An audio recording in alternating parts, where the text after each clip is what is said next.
کې غواړم د اسلامي امت د ستر مشترک غم او درد په اړه د افغانستان د اسلامي امارت او د افغانستان د مجاهد ولس په استازولۍ خپل ژوره خواخوږي او خپل د زړه درد وړاندې کړم.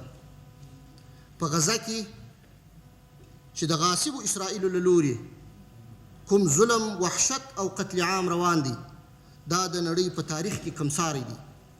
موږ دا ظلم او وحشت په تر ټولو کلکو ټکو غندو.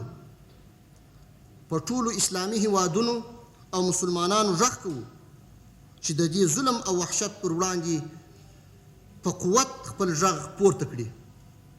د افغانستان اسلامي امارت د فلسطین قضیه د ټول اسلامي امت قضیه ګڼي.